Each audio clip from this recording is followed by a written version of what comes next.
Tayo guys sa Ilac, papunta tayo sa Asian Market para maghanap ng pwedeng mailuto natin na pagkain mamaya guys.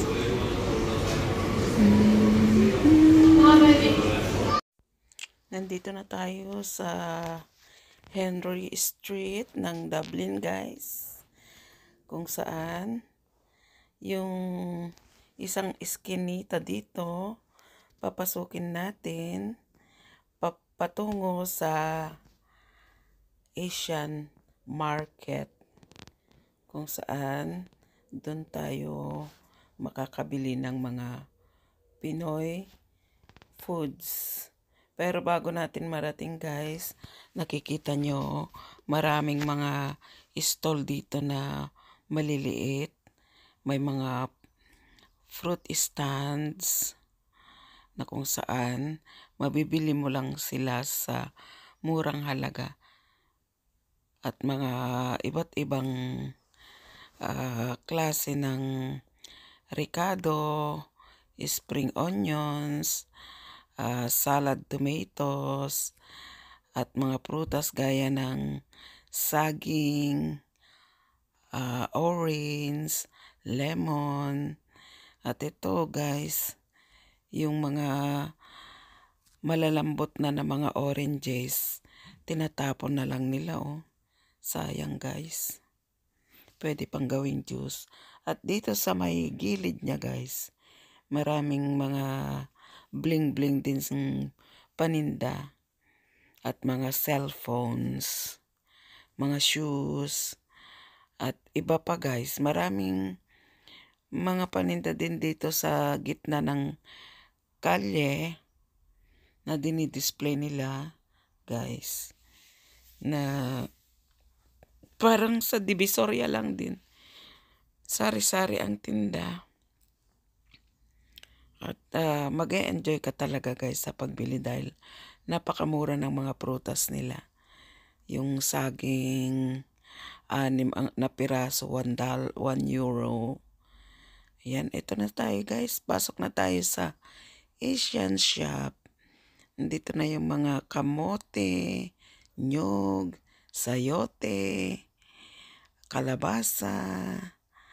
At wow, nandito yung kumpletong pangpakbet, kamatis, okra, ampalaya, talong. Uy, meron pa silang balimbing. Ay, sarap itong balimbing guys. At may atis sila, kaya lang medyo At bilog na talong. At meron ding yung purple, may puti. At wow, mag-e-enjoy ka talaga. At nandito lahat ng mga iba't ibang klase ng spices guys, na pwede mong pang-ricado, mga powder na spices. At mga noodles. Iba't ibang klase ng vermicelli, mga pangsawsawan gaya ni Mang Tomas, UFC, banana ketchup, maanghang at normal.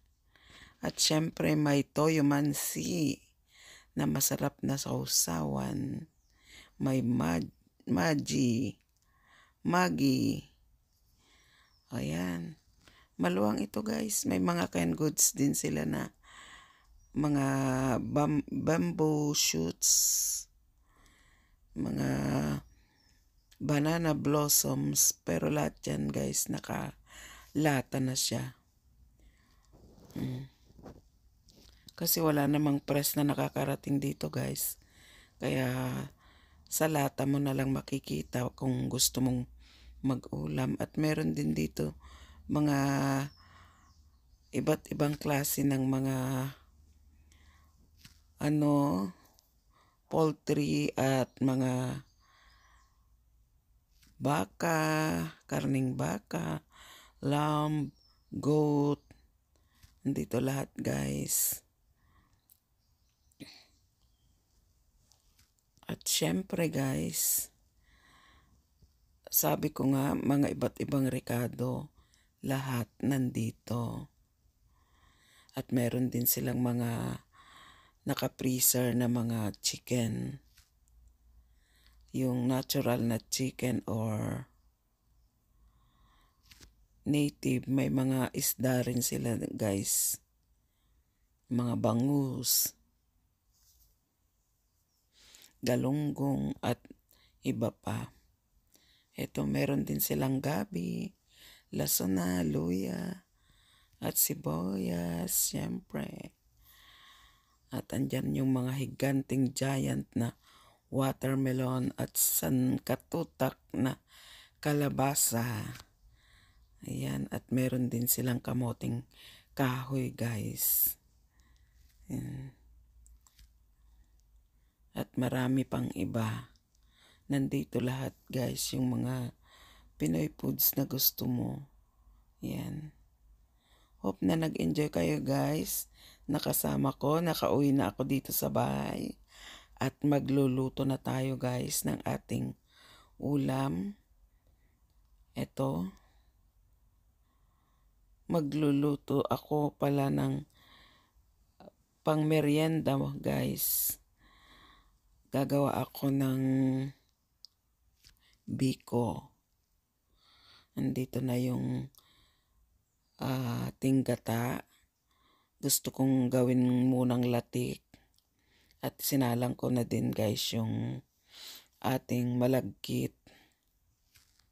Maya-maya lang guys.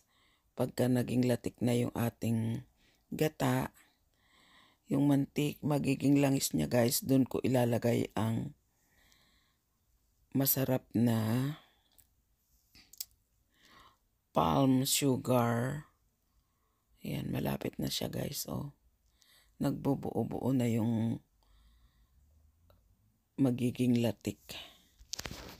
Enjoy lang guys. Thank you sa inyong pagmamahal at suporta. Mamaya ikakain ko kayo ng masarap na biko guys.